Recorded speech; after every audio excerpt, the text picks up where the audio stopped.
오늘 하나님의 말씀을 먼저 읽겠습니다. 요한복음 14장 16절에서 20절까지를 읽겠습니다. 신약성경 173페이지쯤에 있습니다. 신약성경 173페이지쯤에 요한복음 14장 16절이 있습니다. 다 찾으셨으면 저하고 같이 읽겠습니다. 16절에서 20절까지. 내가 아버지께 구하겠으니 그가 또 다른 보혜사를 너희에게 주사 영원토록 너희와 함께 있게 하리니 그는 진리의 영이라.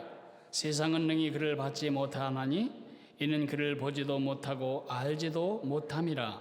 그러나 너희는 그를 아나니 그는 너희와 함께 거하실미요 또 너희 속에 계시겠음이라. 내가 너희를 고아와 같이 버려두지 아니하고 너희에게로 오리라. 조금 있으면 세상은 다시 나를 보지 못할 것이로되 너희는 나를 보리니 이는 내가 살아있고 너희도 살아있겠음이라. 그날에는 내가 아버지 안에 너희가 내 안에 내가 너희 안에 있는 것을 너희가 알리라. 아멘.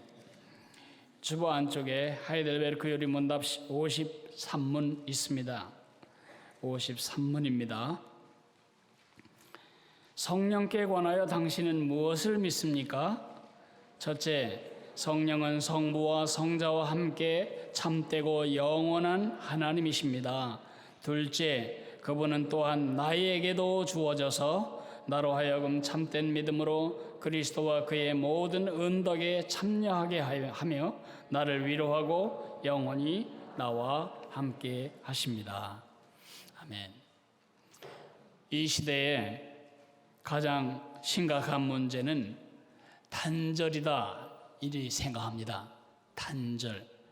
교제가 단절되고 소통이 단절되고 관계가 단절됩니다. 아주 많은 사람 사이에 살고 있지만 우리 각자는 외로움에 고통스러워합니다. 혹시 외롭게 될까봐 불안해하기도 합니다. 이 단절은 단지 외롭다 또는 불안하다 이런 느낌의 문제가 아닙니다. 단절이 되면 개인이나 사회나 그 기능이 무력화됩니다. 작동되지 않습니다. 좋은 차를, 좋은 시계를, 좋은 기계를 쪼개보십시오. 작동이 되지 않는 것처럼 우리의 관계도 그렇습니다. 그래서 되어야 할 사람이 되지 못하고 누려야 할 삶을 누리지 못하고 해야 할 일을 하지 못하게 만드는 심각한 심리적 현상이 바로 단절입니다. 많은 사람들은 이 단절을 극복해보려고 SNS에 가입합니다. 소셜 네트워크 시스템에 들어가서 페이스북에 친구들을 만납니다. 패친이라고 말하대요. 패친, 친구를 패한다는 뜻이 아니고 페이스북의 친구다. 페이스북의 친구가 1000명이면 외롭지 않겠습니까? 여러분을 따르는 추종자가 트위터 여러분의 팔로워가 10,000명쯤 된다면 여러분 절대로 단절된 느낌을 느끼지 않겠습니까? 증상입니다. 배 아파 죽겠을 때, 머리가 깨지듯이 아플 때 진통제 하나를 먹은 효과 정도야 있겠지요. 수많은 모임들이 만들어지고 있습니다. 동호회도 만들어지고 동창회도 만들어지고 교회 안에 교회 밖에 수많은 모임에 우리가 다 관련되어 있습니다. 그러나 밴뉴스, 어떠한 모임으로도 어떠한 SNS로도 이 깊은 단절을 통합할 본드는 우리에게 있지 않다는 것입니다. 왜냐하면 이 단절의 근원이 우리에게서 나온 것이 아니기 때문입니다. 이 단절은 21세기 우리가 산업화되면서 시작된 현상이 아닙니다. 이 단절은 인류가 에덴 동산에 있을 때 이미 시작되었습니다. 이 단절을 가져온 것은 죄고, 단절을 통해 우리를 산산조각으로 깨버린 것은 바로 마귀입니다. 죄가 하는 일은 언제나 같습니다. 죄는 언제나 쪼개고 깨고 끊어놓습니다. 죄가 개입되면 그렇게 친한 친구 사이가 원수로 바뀝니다. 사랑해서 못 살겠어서 결혼했는데 죄가 끼면 그 가정이 깨어집니다. 공동체 안에 죄가 끼면 공동체가 주저앉고 맙니다. 사회를 망가뜨리는, 사회의 통합과 하나됨을 깨는 가장 무서운 것이 있다면 그것은 죄입니다. 우리 사회에 충만한 불신, 누가 무슨 얘기를 해도 그게 사실일까를 의심해야 하는 우리 사회의 죄 때문에 우리 사회는 모래 뭉쳐놓은 것처럼 언제나 푸석푸석합니다. 문제는 이것이 죄가 깨진 상태로 그냥 있는 게 문제가 아니고, 이렇게 깨므로써 우리를 되어야 할 사람이 되지 못하고 누려야 할 삶을 누리지 못하고 우리가 성취해야 할 일을 성취하지 못하도록 우리의 기능을 마비시키고 우리가 하나님의 뜻대로 살아가는 삶을 무력화시키는데 더 큰 문제가 있습니다. 어떤 SNS도, 어떤 사랑의 노력도, 어떤 화해의 제스처도 이 깊은 단절을 근원적으로 해결할 수는 없습니다. 이것이 배드 뉴스입니다. 그러나 배드 뉴스가 있다면 굿 뉴스도 있습니다. 이것을 원천적으로 통합할 하나님이 보내주신 본드가 있습니다. 죄와 마귀가 깨뜨려버린 그 단절을 회복하고 원상복구함으로써 인간이 인간 되게 하고, 인간이 누려야 할 영광과 존귀를 누리게 하고, 인간이기 때문에 해야 할 기능을 할 수 있도록 원상복구와 회복하실 본드는 바로 성령님이십니다. 그래서 우리는 예배 시간마다 사도신경을 고백할 때 이렇게 고백합니다. 성령을 믿사오며. 성령을 믿는다는 게 도대체 뭐예요? 성령을 믿는 것과 내 삶이 무슨 관계가 있지요? 성령을 믿는다고 고백하지만 내 삶에는 전혀 영향을 받지 않는다면 성령을 믿는 것이 아닙니다. 불행하게도 성령님에 대한 오해가 많습니다. 왠지 성령 그러면 서먹합니다. 아버지 하나님 친숙합니다. 아들 하나님 예수님 친숙합니다. 왜냐하면 우리 모두는 아버지 속에서 태어났고 아버지가 아버지에게 양육을 받았습니다. 아버지 하나님, 그러면 그 아버지의 렌즈를 통해 하나님은 대충 이런 분이실 것 같다라는 그림이 잡혀집니다. 아들 하나님, 그 역시 우리에게 이해가 됩니다. 우리 모두는 아들이거나 딸이거나 한 세대의 자녀들이니까요. 근데 성령님은 학습할 방법이 없습니다. 귀신 얘기는 들었지만은 성령이 귀신 같지는 않고 도대체 성령을 경험할 삶이 없었기 때문에 우리에게 성령님은 아주 낯선 하나님이십니다. 더구나 우리가 살고 있는 우리 시대에는 과학이 우상입니다. 성경이 뭐라고 말하느냐는 그건 신화고, 과학적으로 입증됐다 그러면 무조건 믿는 이상한 미신이 우리에게 있습니다. 과학적으로 계측되고 계량되고 계산될 수 있지 않는 것은 존재하지 않는 것처럼 우리가 착각하고 있습니다. 여러분과 여러분 아내 사이, 여러분 부부 사이의 사랑은 몇 그램이나 됩니까? 몇 도나 됩니까? 여러분 마음의 삶을 향한 의지는 지금 몇 킬로그램이나 됩니까? 여러분 가정에 지금 화목도는 농도가 얼마나 됩니까? 몇 ppm이나 됩니까? 아무것도. 과학적으로 설명할 수 없는 더 많은 세상을 살아가면서도 우린 과학적으로 입증되지 않으면 모두 거절해버리는 이상한 미신 속에 살고 있습니다. 그러자 성령님은 어떤 분으로 전락해버리냐면 신비한 능력, 초능력, 아니면 비행접시 같은 있는지 없는지는 알 수 없는 불가사의의 존재로 생각하거나 아니면 귀신 정도로 치부해버리고 맙니다. 그러나 더 잘못된 것은 잘못된 학습 때문입니다. 오랜 교회 생활을 하신 분들은 많은 부흥회를 통해서 성령에 대해서 아주 잘못된 생각을 배워왔습니다. 부흥사 목사님들이 기여한 바도 많지만 성령님에 대해서 우리에게 아주 잘못된 관념을 심어놓았습니다. 성령은 방언이고 성령은 예언이고 성령을 받으면 진동을 하고 나가 자빠지고 천국을 갔다 오고 뭐 이런 신비주의적인 체험과 성령을 동일시하다 보니까 방언을 못하는 사람, 신비적인 체험을 못한 사람은 성령이 없는 사람인 것처럼 생각합니다. 부흥사들이 주로 하는 주특기가 뭐냐면 성령을 받으라는 것입니다. 이미 성령님이 계신데 성령을 받으라는 건 뭐예요? 제가 생전 처음 교회를 다니고 교회를 나간 지 얼마 만에 부흥회라는 데를 친구 초청 때문에 갔었는데 그 부흥회에서 그 부흥사 목사님이 그런 식으로 하대요. 자, 남자들은 전부 손을 내미세요. 남자들이 손을 이렇게 내밀고 여자들은 치마를 이렇게 드세요. 치마를 다 들으니까 이제 성령 나갑니다.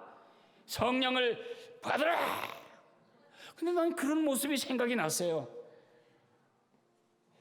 우리 형수님들 시집 올 때 폐백 자리에서 이렇게 들고 있으면 대추 뿌려주는 거 봤어요. 그게 성령입니까? 그게 성령님이십니까?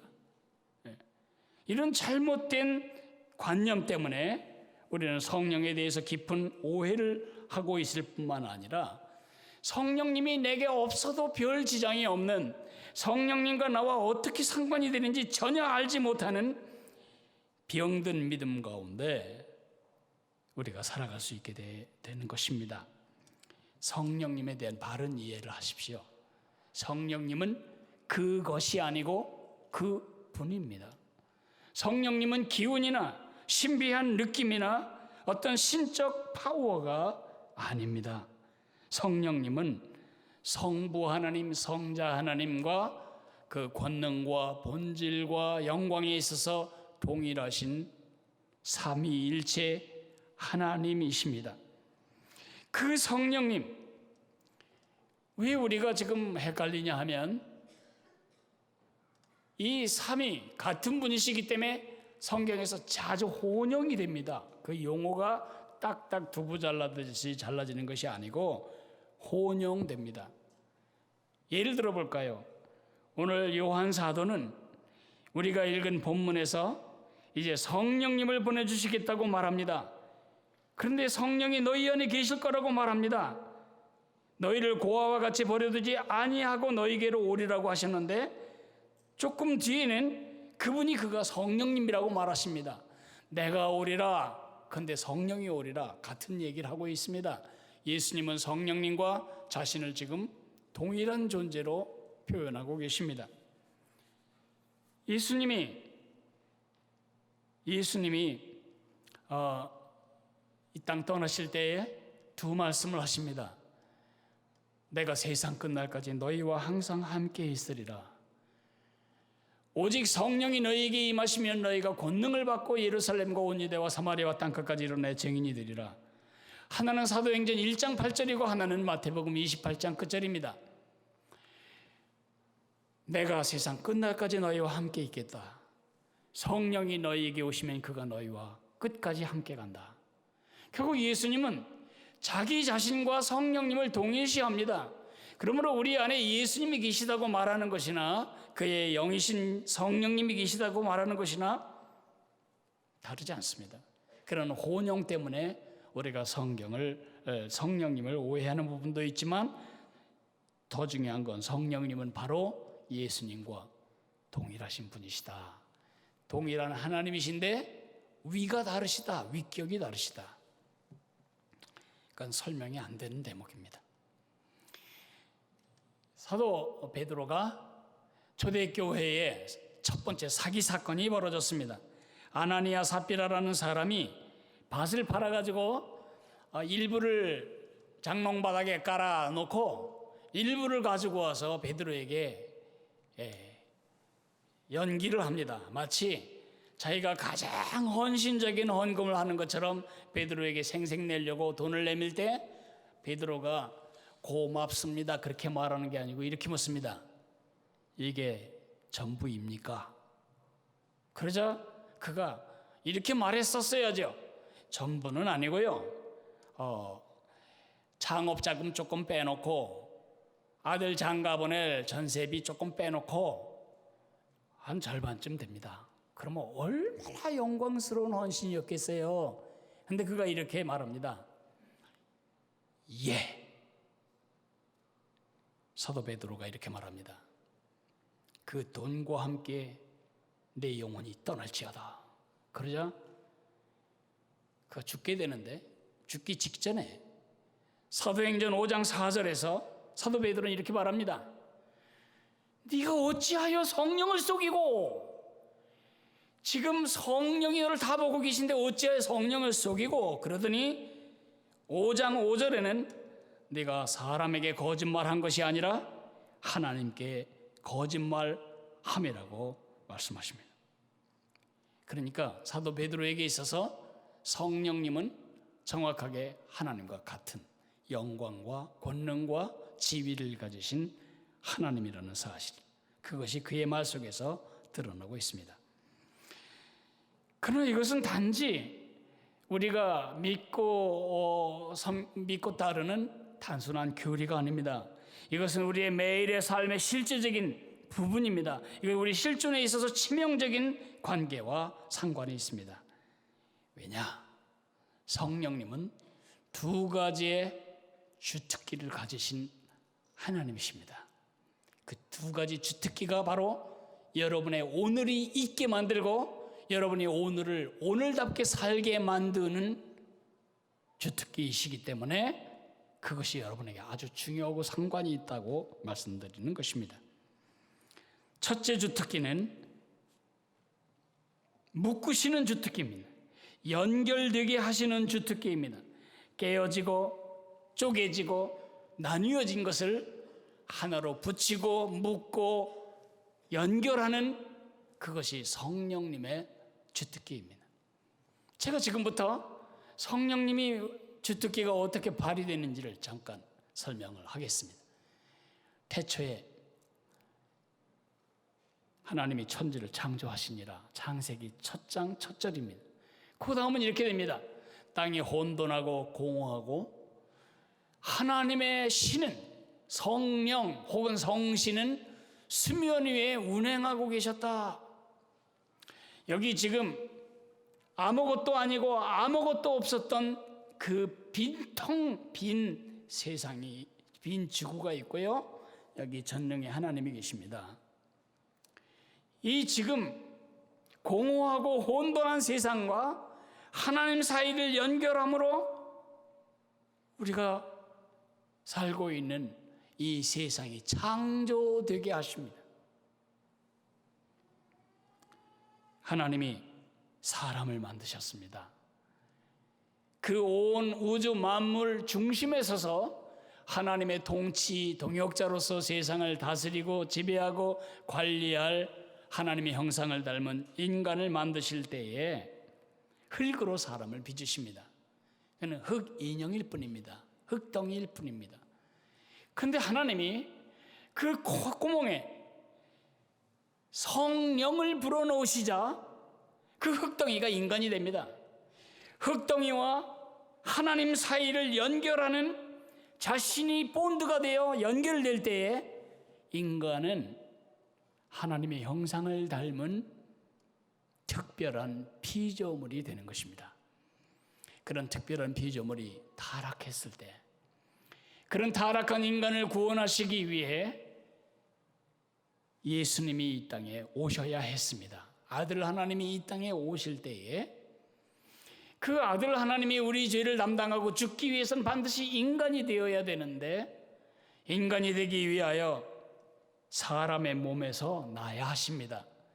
그럴 때 마리아라고 한 처녀와 하나님 아들 하나님 사이를 연결하는 연결자가 누구냐면 성령이십니다. 그래서 우리는 성령으로 잉태하사 동정녀 마리아에게 나셨다고 말합니다. 그 예수님이 세례를 받으실 때에 하늘의 능력과 예수님 사이를 연결하시는 분이 성령님이십니다. 성령이 비둘기처럼 예수님께 임하셨고 예수님의 전생에는 그 성령님의 동력으로 충만하였습니다. 예수님의 최근거리에서 예수님의 모든 삶을 지켜보았던 그의 제자 베드로는 사도행전 10장 38절에서 고넬료에게 설교하며 이렇게 설명합니다.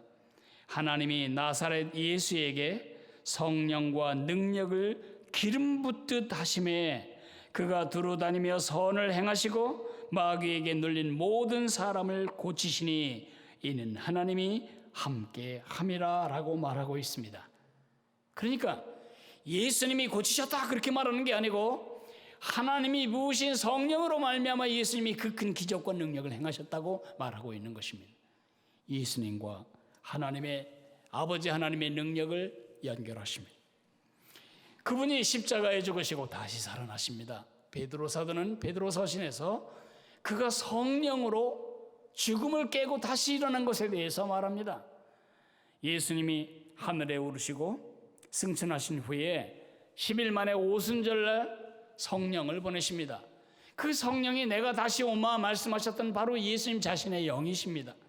그 성령이 오심으로써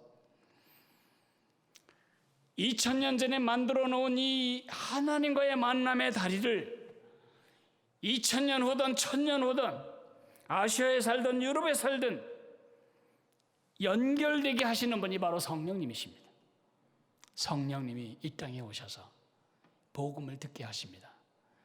성경을 통해 전도지를 통해 교회를 통해 전도자를 통해 여러분이 예수님의 십자가의 죽음이 여러분들의 죄를 위한 것이라는 것, 죄에서 벗어날 길은 예수님의 십자가밖에 없다는 사실을 들으셨습니다.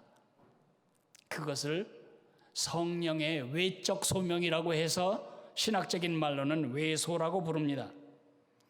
우리가 복음을 듣는 것 자체가 성령의 일입니다. 그래서 우리가 복음을 전하는 것입니다. 성령의 동역자로서. 믿든 안 믿든 그거는 내가 할 일이 아니고 복음을 들려주는 것 자체가 외적 소명이니까요. 알지 못해서 구원 못 받았다 그런 말을 할 수 없도록 우린 전해야 되는 거죠. 근데 전할 때 사람들이 얼른 마음을 열지 않아요. 삶이 힘들어지고 삶이 위기에 닥칠 때 어떤 사람들이 말합니다. 그 예수님을 내가 믿어야 되겠는데요. 그 죽음이 나를 위한 죽음이라는 게 이제는 내가 받아들여지는데요. 누가 그렇게 했습니까? 귓구멍에도 안 들어오던 그 얘기 앞에 내 인생을 맡기는 그 음성을 누가 듣게 했습니까? 성령께서 하신 겁니다. 그것을 우리는 내적 소명 혹은 내소라고 부릅니다. 19살이 될 때까지 교회를 가본 적이 없는 저, 20살이 될 때까지 예수와 아무 상관이 없었던 제가 어느 날 그 예수님이 나의 죄를 위해 죽으셨고 저 끔찍한 사건이 나와 관련이 있다는 생각을 마음에 이상하게 열림을 느꼈습니다. 내가 한 일이 아닙니다. 성령께서 하신 일입니다. 성경은 말하기를 고린도전서 12장 13절에 누구든지 성령으로 말미암지 않고는 예수님을 주라 할 수 없다고 말하고 있습니다. 뿐만 아니라 성령님은 우리의 성장을 주장하시는 분이십니다. 우리 안에서 우리와 함께 계시면서 우리가 날마다 육적인 삶을 떠나서 날마다 성령의 충만한 삶, 성령에 이끌리는 삶을 살도록 우리를 이끄십니다. 그분이 그렇게 하기 위해서 성경을 기록하셨습니다. 이 성경책에 신비가 있습니다. 이 성경책은 지금 발달된 제지술과 인쇄술 때문에 한 권 이렇게 보이지만 사실 옛날에 두루마리 양피지에 썼을 때 이것은 도서관이었습니다. 도서관 한 권이 지금 여러분 손에 있어서 도서관 한 채를 붙들고 있는 거지, 여기엔 66개의 책이 들어가 있습니다. 이 66개의 책은 66명의 저자가 머리를 맞대고 어떻게 하면 감쪽같이 속아 넘어갈 세상 구원의 이야기를 만들까, 죄를 졌다고 하자, 하나님이 있다고 가정하고 또 누군가 구원자가 필요하다고 얘기하자, 이렇게 나누어서 쓴 책이 아닙니다. 그런 책이 아닙니다. 이 책 끝에서부터 이 책 끝에까지는 1600년이라는 시간이 흐릅니다.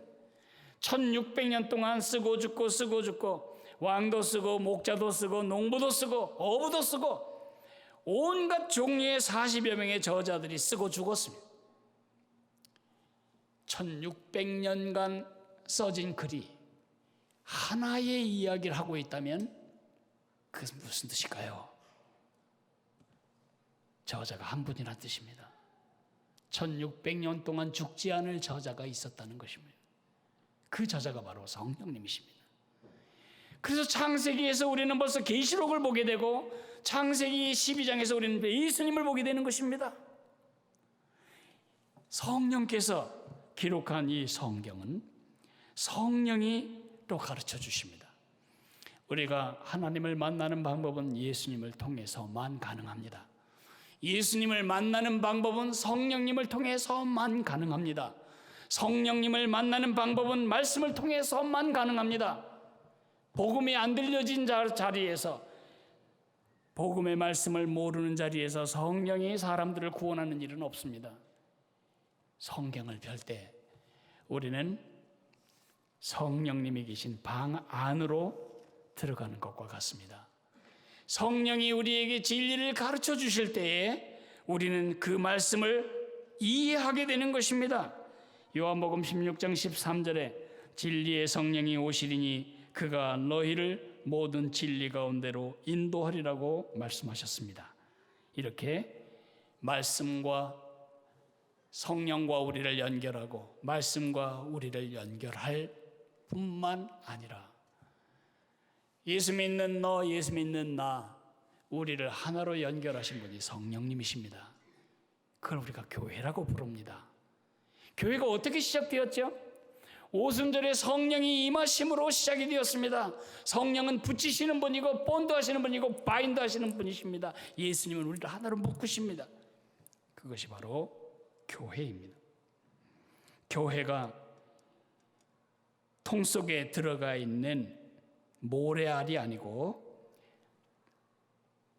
찰떡처럼 어디서 어디까지가 내 것이고 어디서 어디까지가 내 것인지를 알 수 없을 만큼 찰진 하나됨을 이루게 하기 위하여 성령님은 교회 안에 직분을 주시고 은사를 주십니다. 성경도 기적이지만 교회도 기적입니다. 사람들 너무너무 외로워해요. 근데 모이면 싸워요. 고슴도치가 추워서 너무 외롭고 너무 추워서 동료를 부른답니다. 동료를 부른 다음에 가까이 오면 왜 날 찌르냐고 저리 가라 그런답니다. 그래서 또다시 외로운 단절의 삶을 고슴도치가 산다 하는데 우리가 그렇습니다. 외롭지 않으려고 우리 자주 모입니다. 동창회 모이면 싸웁니다. 동문회 모이면 싸웁니다. 누가 회장하실 거냐 가지고. 제일 가까운 게 그래도 종친회 같은데 종친회 대박나게 싸웁니다. 이권 문제만 개입되면은 상욕하며 싸웁니다. 왜? 서로를 그리워하다가도 만나면 싸움박질할까요? 이게 오래된 병이라고 말씀드렸잖아요. 근데 교회 생각해 보세요. 우리가 뭐가 공통점입니까? 뭐가 피를 나눴습니까? 재산을 나눴습니까? 우리가 기업을 같이 합니까? 나이도 달라, 배경도 달라, 자라온 환경도 달라, 성질도 달라, 다 다른 이 정말 유리구슬 같은 우리가 한 덩어리가 되어 한 가족을 이루고 서로 보듬고 힘들지만 서로 참아주고 변화될 때까지 기다려주면서 가는 이 교회라는 집단 자체가 참 신비입니다. 어떻게 가능할까요? 그걸 가능케 하시는 잡작제가 바로 우리 안에 계신 성령님이십니다. 뿐만 아니라 예수님이 이 땅에 오신 이유가 뭐냐? 예수님이 우리 안에서 우리와 함께 우리를 통해 하시고자 하시는 일이 뭔가? 예수님과 우리가 심긴 작은 세상에 사는 사람들을 연결하기 위해서입니다. 그것이 성령님이 이 땅에 오신 이유이고 여러분과 내 속에서 하시는 이유입니다. 연결되게 하는 거, 묶으시는 거, 하나가 되게 하는 거, 결합시키시는 거 성령님의 주특기입니다. 그러나 성령님은 단순히 찢어진 천 두 개를 이렇게 묶어내는 결합만이 그의 주특기가 아닙니다. 성령님은 결합시키고 연결시킴으로 수있게 하십니다. 수있게가 뭐냐 하면 될 수 있게, 할 수 있게, 가질 수 있게, 누릴 수 있게, 영어로 enabling 하십니다. 되게 하십니다. 할 수 있게 하십니다. 아무리 좋은 신형 냉장고를 들여오셨다고 해도, 세탁기를 사셨다고 해도 파워와 연결되지 않으면 작동이 되지 않습니다. 이것을 연결하는 이유는 empowering, enabling, 그것을 할 수 있게 하기 위해서입니다. 다시 한번 생각해 볼까요? 혼돈과 공허 속에 있는 세상과 하나님을 연결함으로 세상이 만들어질 수 있게 하셨습니다. 흙덩어리와 하나님을 연결함으로 하나님의 형상을 닮은 인간이 만들어질 수 있게 하셨습니다. 인간이 타락할 때에 우리의 구세주로, 죄 없는 인간으로 구세주로 만들어질 수 있게 하시기 위해 성령으로 마리아 몸속에 잉태케 하십니다. 그 십자가의 죽음이 나와 관련이 있다고 연결시킴으로 우리가 구원을 받을 수 있게 하셨습니다. 하나님의 말씀을 읽을 때에 그 말씀의 새카만 글자 속에 들어있는 성령의 음성을 들을 수 있게 하십니다. 우리가 서로 꼴보기 싫은 사람, 상종도 안 했을 사람, 한 번도 아는 척도 안 하고 살다가 죽을 수도 있는 사람들을 연결함으로 우리가 서로를 보살필 수 있고 서로를 지켜줄 수 있는 공동체를 이루게 하셨습니다. 교회 안에 은사를 주심으로 서로가 서로를 섬길 수 있는 공동체를 만들 뿐만 아니라 우리 각자를 하나님의 사람들로 세울 수 있게 해주셨습니다. 자, 이제 성령님이 조금 낯설지 않은 하나님으로 오시게 되었는지요. 얼마나 큰 축복인지. 구약시대에 성령 계셨습니다.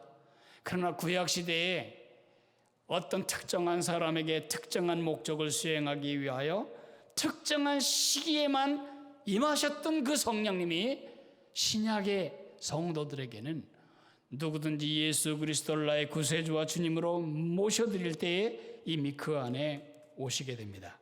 우리가 예수님을 모셨다는 것은 단순히 정신현상이 아닙니다. 그분은 실체를 받아들인 것입니다. 그 실체를 받아들인 모든 사람은 하나님의 자녀입니다. 하나님의 자녀는 오직 물과 성령으로 거듭날 때만 가능합니다. 니고데모에게 예수님이 말씀하셨습니다. 물과 성령으로 거듭나지 않으면 하나님의 자녀가 될 수 없다. 이제 내가 확인을 좀 하고 마무리를 지어야 될 것 같습니다.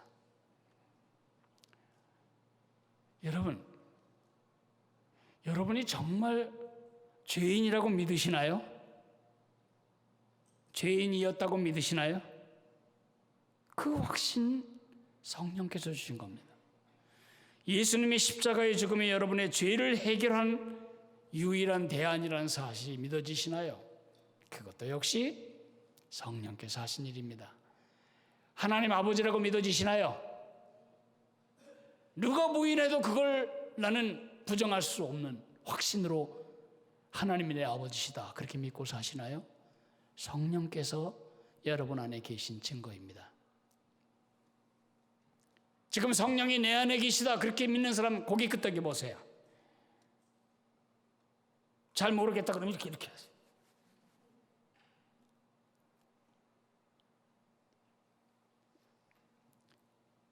성령님이 우리 안에 계신 이유는 이 거칠고 힘든 세상, 눈물 골짜기 지나갈 동안 위로받고 주저앉지 않고 편안하게 살라고 와 계신 게 아닙니다. 그분이 우리 안에 들어오신 이유는 그의 미션 때문입니다. 그의 미션이 뭐죠? 연결하는 것입니다. 예수님이 이 땅에 계시다면 많은 사람 구원하셨을 겁니다. 그 일을 성령님이 지금 우리 안에서 우리와 함께 우리를 통해 이루고 계신 겁니다. 그 성령님이 내가 심긴 작은 세상 사람들과 예수님을 연결하도록 내 안에서 나와 함께 나를 통해 일하고 계십니다. 그것이 성령님이 이 땅에 오신 미션입니다. 그러므로 그 성령을 모신 우리의 미션이 뭐냐? 똑같은 것입니다. 우리가 심긴 작은 세상의 사람들과 예수님을 연결하는 것입니다. 잘 생각해 보세요. 여러분 직장에 틈만 나면 줄담배를 빨아가며 한숨을 쉬고 있는 후배 직원은 없습니까? 그 깊은 단절, 그의 탄식을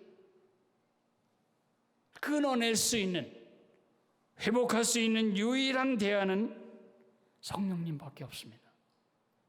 여러분이 바로 그 사람에게 찾아가서 여러분이 만난 예수, 여러분의 하나님과의 단절을 해결하신 그 예수님에 대해서 이야기해 주어야 합니다. 여러분 동서 중에 산이 한 산이 매일 토닥거리고 있는 사람은 없습니까? 그 가정에 필요한 것은 돈이 아닙니다. 그 가정에 지금 돈이 없어서 그렇게 하는 거 아닙니다. 근원적인 단절이 서로의 마음을 핥히고 있는 것입니다. 그들에게 필요한 분은 예수님이십니다.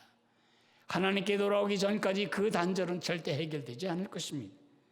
여러분이 바로 그 사람들에게 보내진 미셔너리입니다.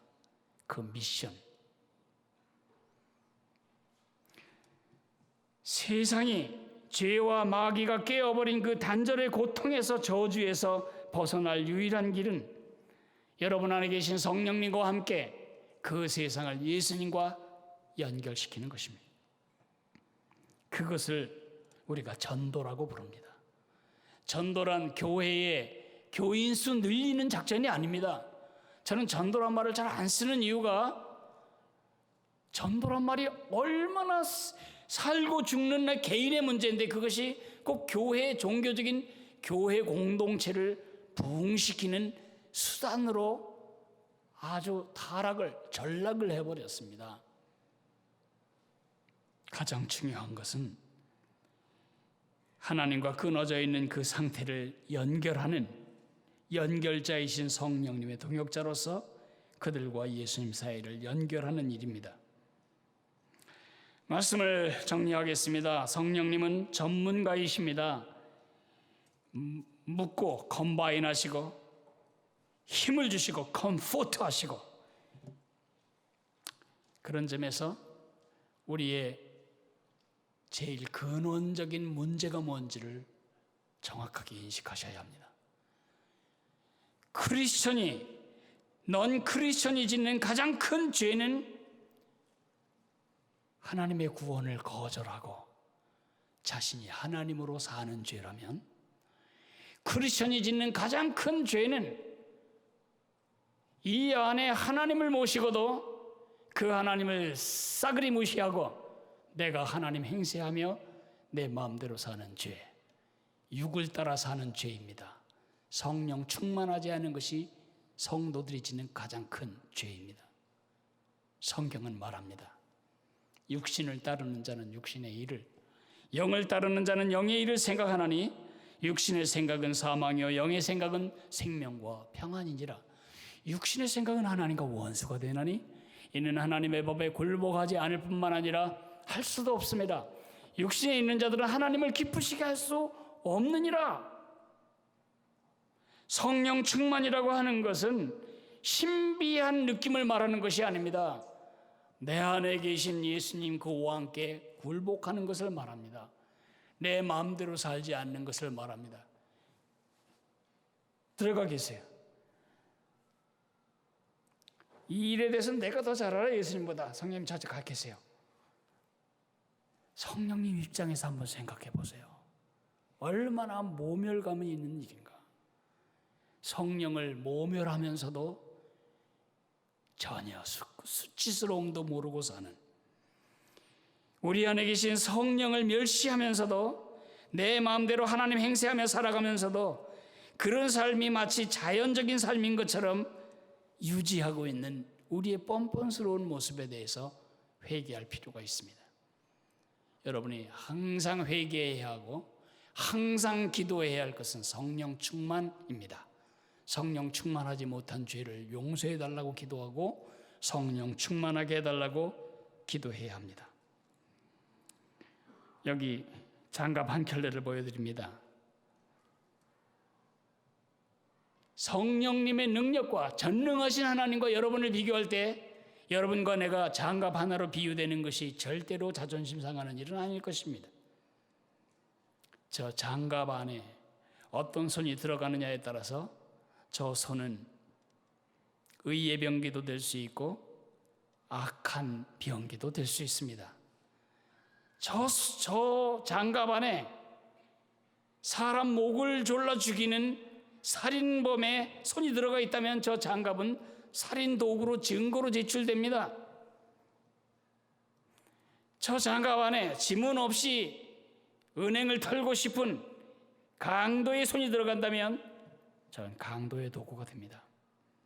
그러나 저 손 안에 남편을 사랑하고 가족들을 사랑하고 그래서 맛있는 김치를 무치는 주부의 손이, 사랑의 손이 들어간다면 저 비닐장갑 하나는 온 가족의 행복을 만들어내는 의의 병기가 됩니다. 여러분과 내 속에 지금 무엇이 들어가 있습니까? 성령님이 들어가실 때에만 우리는 하나님의 기뻐하는 바른 미션을 이 땅에서 수행하는 삶을 살 수가 있습니다. 예수님의 영이, 성령님이 여러분 안에서 여러분을 통해 여러분과 함께 계속해서 여러분 주변의 세상과 하늘나라를 연결하는 이 일을 이루는 일에 기꺼이 동역하시게 되기를 주님의 이름으로 축복합니다. 다 같이 일어나서 우리 찬송 부르겠습니다. 진실하신 성령이여